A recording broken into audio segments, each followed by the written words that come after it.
Hi everyone.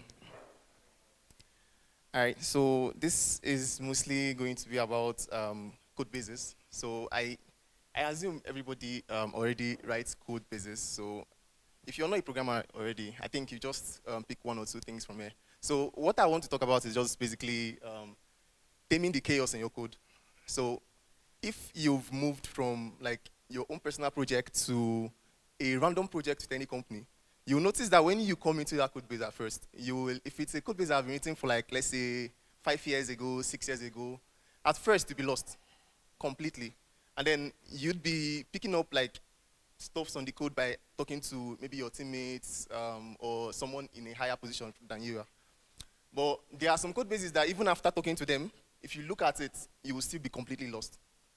So hopefully we would go through how we would tame that chaos. So if someone new comes into your project, at least they can look at the code base structure, be able to figure out exactly where to start from.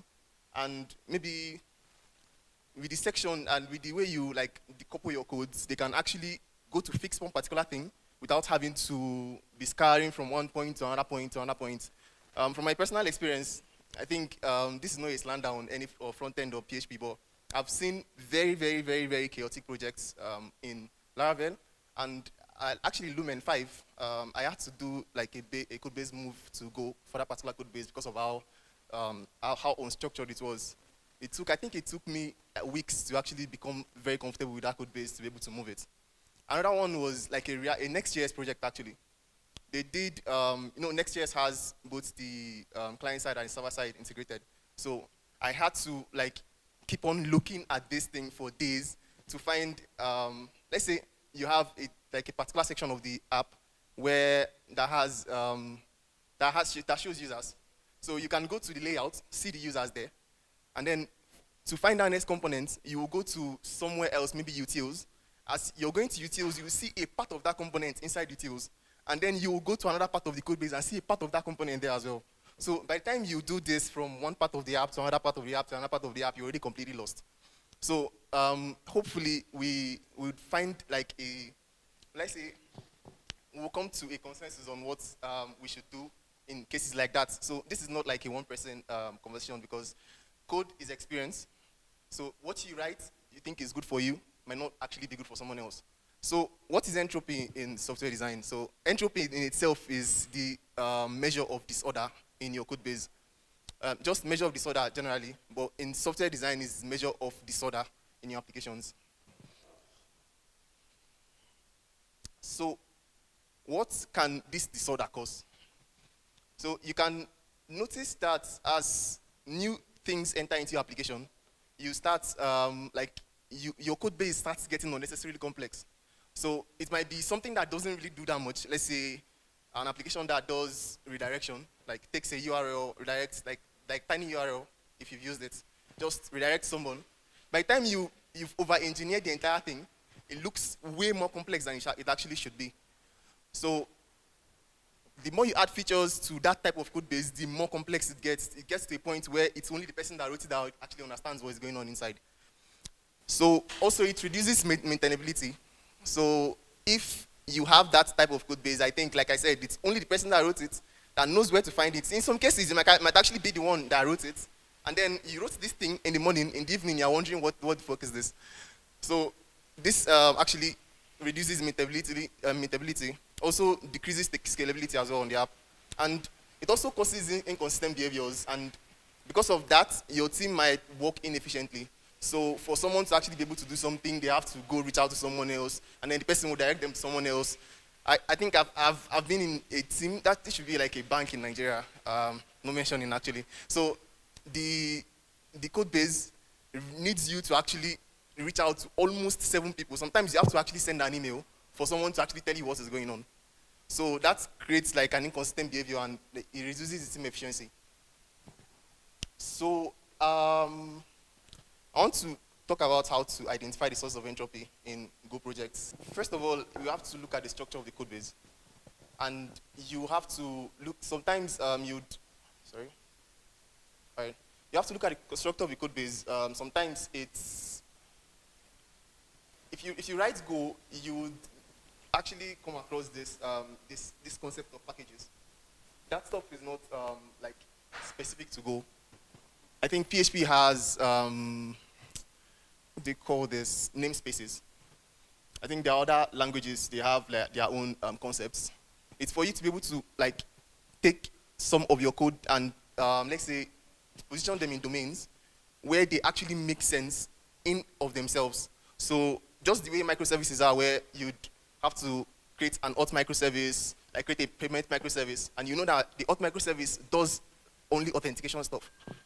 You should actually structure your code base in the same way, so that a particular section of your code base actually encompasses what like a particular like let's say a particular side effect, I guess.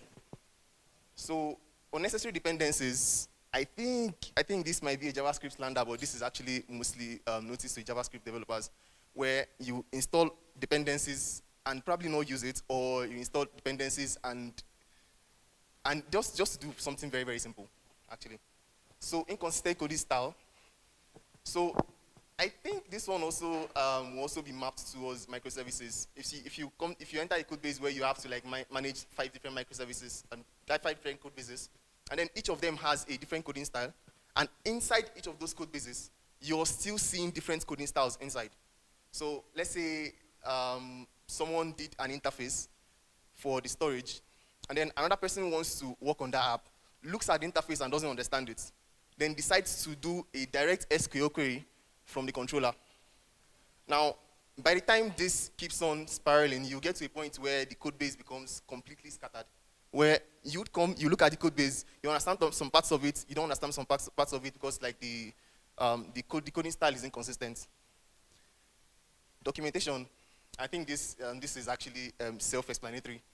You would have to actually document the stuff you're writing. Also, part of documentation here also encompasses commenting in your codes. So there are some things you do, you are the only one that understands it. And sometimes you have to like write comments. I think this is where I commend JavaScript to an extent. They create this condition where sometimes you have to use multiple blocks comments to explain your code. Sometimes it's even automated. So yeah.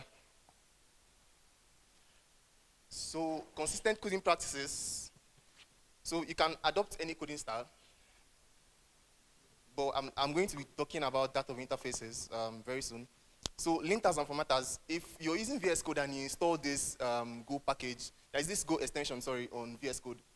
It has several Go commands, like it uses Go vet, Go lint, and some of those things to actually make your coding experience easier.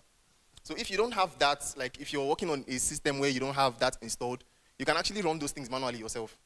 So these linters and formatters are actually built into Go. So you can use it yourself. The extension does that automatically when you like save or like when you want to push your code. You know when you write a code and you're not using like a particular variable, it doesn't actually throw up an error if you're not using any of those things. But if you run go vet, like if you're writing Go right now and you declare a variable, if you run go vet, you see the error.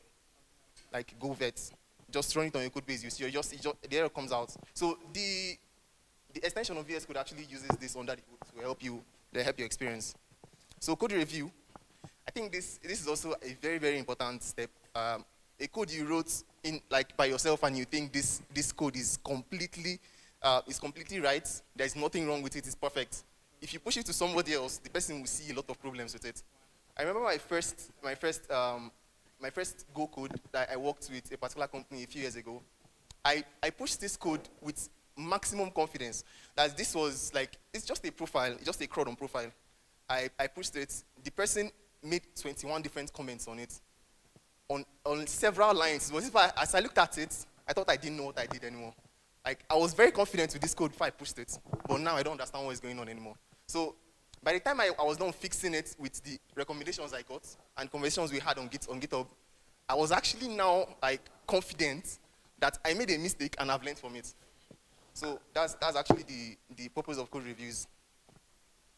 So building molecular and scalable architectures. So right now, I'm going to look at clear package structures. I came across it a few years ago, and for someone that was actually used to working with MVC, I was completely lost initially because it was not doing the basic model views controller shit I was used to.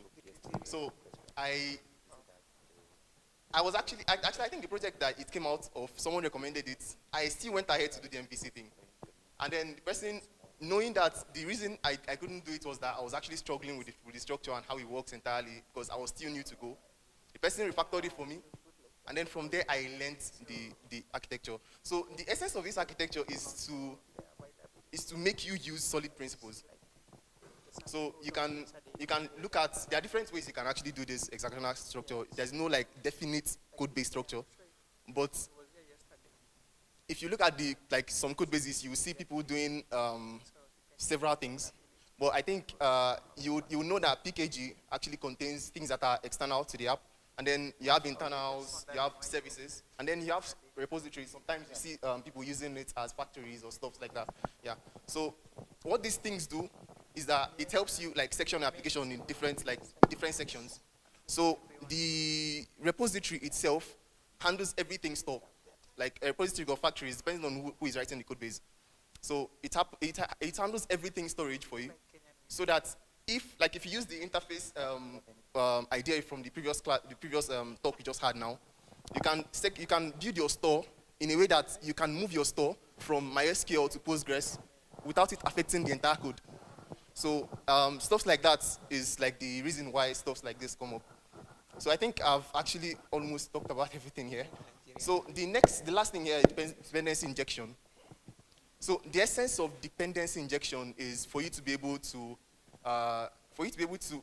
mock a part of your application, a part of your software, or like a part of your code, without, like say, updating the code that uses that particular service. So, for example, if I have like a service using my database store, or like let me just use a store, like a store, I have a service using it. I can mock my database and use it in my service without rewriting anything around there. So if you use mockgen, it's mostly the package mockgen actually generates a mock store for you. So if you run it, it just generates it from your interface itself. So it doesn't actually look at your code. It just picks up your interface, writes like an implementation of that interface as a mock. I think I'll get there as well. So interface-driven design, I'm actually sure that we've actually seen this. So for now, this is what this would look like if you're using receivers. So here, this cloud storage here is like a receiver. This is just like a small upload service. So it takes the multiple path header and then uses this cloud storage receiver to process this. So this would like be the typical way someone will do it. But if you're not actually too familiar with Go, you wouldn't actually get to this point, because this will actually require you to actually know receivers. But if you are like a step in, you'd have seen receivers and felt like this is like a step forward to where you actually get to. But if you define the interface itself, you can actually mock this out, and then write your tests that excludes this service, and then your test can run with the, let's say, with the data you want it to get, like to take and return, I guess. So this is an implementation of that same cloud storage with that interface. So that interface I showed now is just like a file, like a storage interface, a file storage interface. Now this one is for Cloudinary. Now, because I am using an interface for this, I can also do another interface using S3 storage. And this is emulating the same interface I showed you earlier. So now I have two different interfaces, one for Cloudinary and one for the upload. At some point, I'm using Cloudinary on my app, and then I decide I want to switch to AWS. I don't need to do much. I just need to come here and create this particular storage, change the interface at one place, and everywhere it changes. Like that, you don't need to be touching every part of your code to make a small change. Okay, so dependency injection. So if you look at this code, you see I'm putting this store here directly into the function. So if I want to test this upload service function, if I want to test this upload service now, I cannot create a mock of this because it is inside my function. I have to always have this store available for this service to run. If I don't have like this store externally, I cannot run this test because it is not mocked. It has to interact with something, except actually there is no exception. So because this integration already interacts with Cloudinary, I have to always connect to Cloudinary for this test to work. That means anytime I run a test, I'll have to push an image to my Cloudinary, which doesn't make any sense. By the time I run, like let's say we are like 20 different developers working on this particular application. By the time I run this test, like by the time each of us runs this test like 30 times, we've already had a lot of files in the DB that we're not using for anything, on the Cloudinary storage that we're not using for anything. But if you do something like this, right? Okay. If you do something like this, where we are passing the storage here as a dependency, you can mock this storage and pass it into this service. Now, when this storage is called, your mock function is now called. Now, you're not updating the code underneath. You are just updating the surface service. Now, you're updating the storage service while leaving the upload service itself the way it is. So it gets to the point where it needs to do the upload to Cloudinary. It uses your mock. So your mock can be anything. You can give your mock like, I want it to take this and then respond with this, and it does exactly the same thing. So I think I did, okay, this is what test looks like. So this test, I generated like a mock with mockgen, like I said. Mockgen created, I'll show you in the next slide where mockgen generated the mocks for me. So this is like the command for running this. So just mockgen, you have to install mockgen actually with with go install. So it picked the source of the interface. So this is going to tell mock where the interface is. It picks the interface, creates mocks from it, and then sends it to that particular source, the particular destination you want, and then you give it a particular package name. So from here, you would see that this is the mock storage. I'm getting it from the mocks package there, the new mock storage. So now this storage now will cover for both my Cloudinary, my AWS S3 buckets. I don't need to know which of them. I'm just mocking it out completely. So I pass it to the upload service. And now the upload service can call that mock whenever it gets to the point where it wants to upload to Cloudinary. So with that, I now do an expect. So I'm telling this mock now that if I call upload with this file header, I want it to return that particular string for me, the mock URL string. So like that, I don't need to do an upload to Cloudinary. The only thing that happens is if I call this upload, it just returns that mock URL to the function. That's if this service here now calls that mock storage to do the upload, this mock storage now will now just return that mock URL, and this function continues what it wants to do. It just skips the process of doing the upload entirely. Okay, so I think this is what the mock looks like. So if you can see here, I had like an upload function inside my interface, inside my upload interface. Mockgen created it. The moment you implement functions in an interface, like once you've implemented all the functions in an interface, that particular object can function as that interface. So basically, because I had like an interface I had a Cloudinary store, I had an AWS S3 store, and now I have a mock storage. So now I have three different stuffs under that same interface that just works the same way, because all of them are implementing the same functions. So like this, I can section out, I can like break out my code base into different sections. So I have my service section that just handles everything services. And then I have my storage that handles everything services. If I want to test service, I can mock out storage entirely. If I have other layers, let's say I have, like my upload service does like saves to the DB and then does the file upload, I can mock out both of them, both the file storage and the DB, if I do this thing well, so that my service works with those things mocked out. So I think that's it for this. So I can take any question at this point, actually. Any? Have I confused everybody?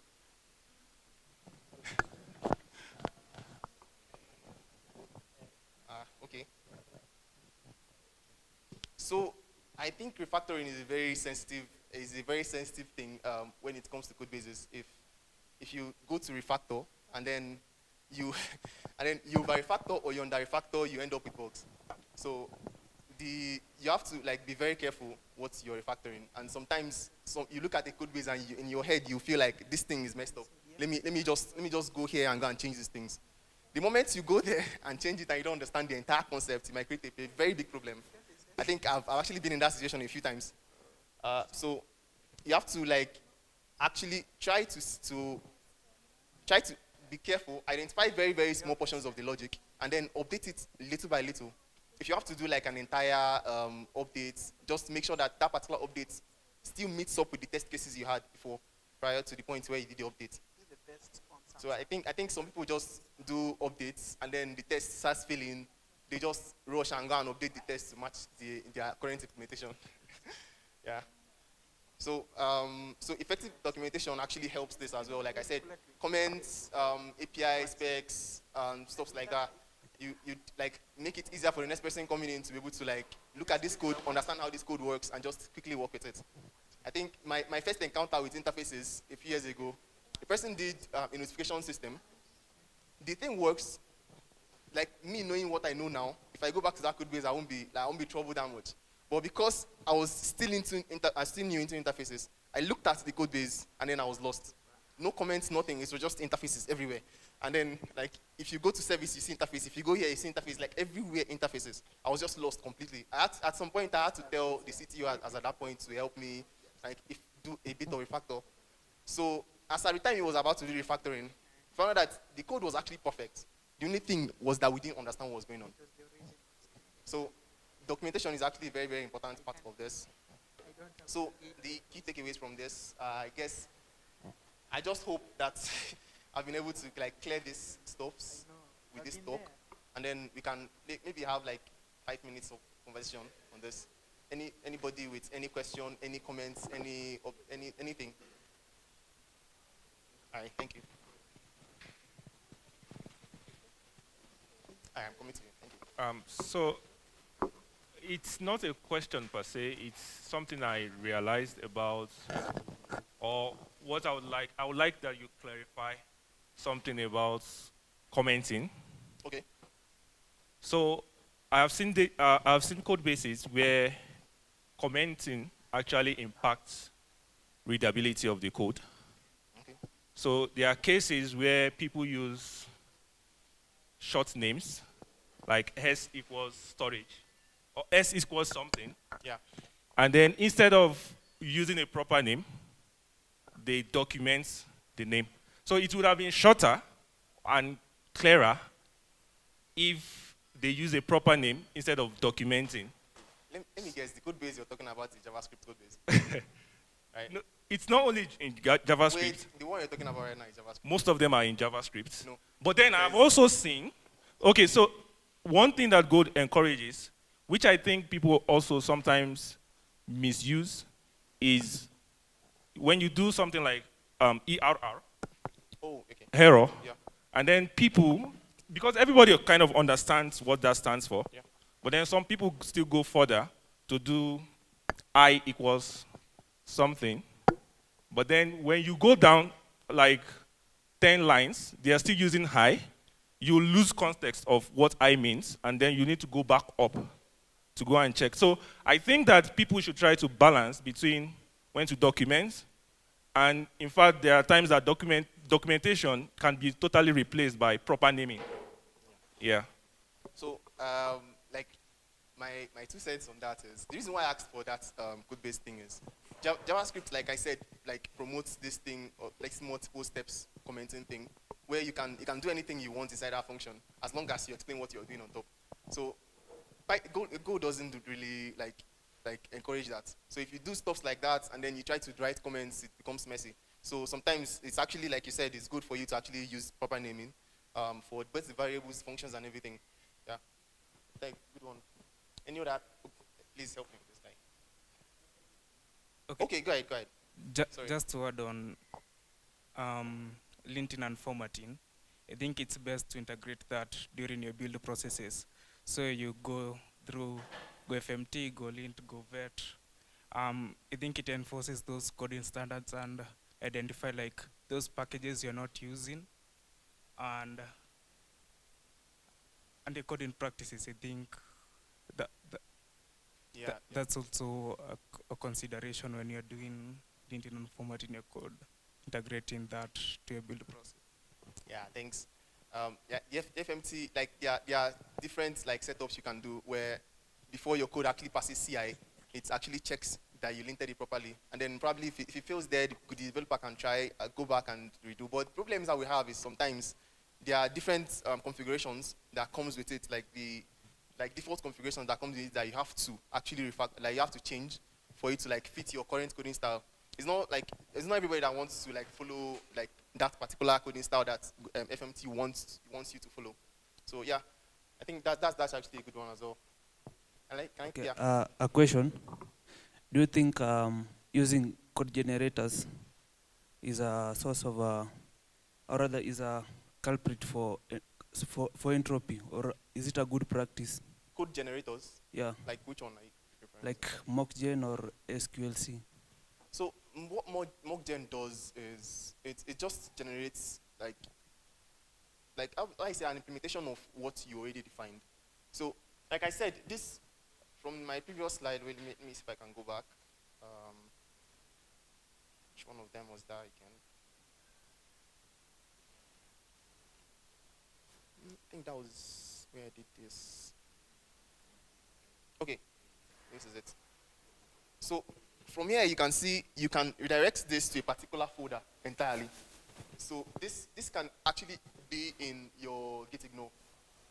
So this shouldn't affect the entropy in your code because it's just something generated that you're using on the side. It's not entirely part of the code base. You're using it to test. So you mustn't like some people actually don't like pushing this actually, but it doesn't do that much damage because it's like it's a separate part of your code. Anytime you run mockgen, this same command, it generates a new one depending on what your current implementation is. Yeah. So except I don't know if, apart from mockgen, is there any other code generator you're looking at? Huh? Sorry, I didn't hear you. SQLT. SQLC. I'm not familiar with that actually. It's used for generating SQL code. It's used for generating Golang code from SQL.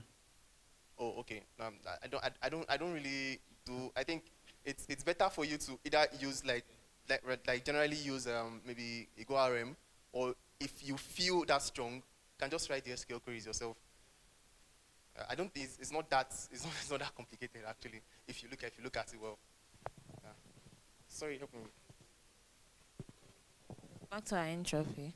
I know that a lot of teams use templates. They have like this templates.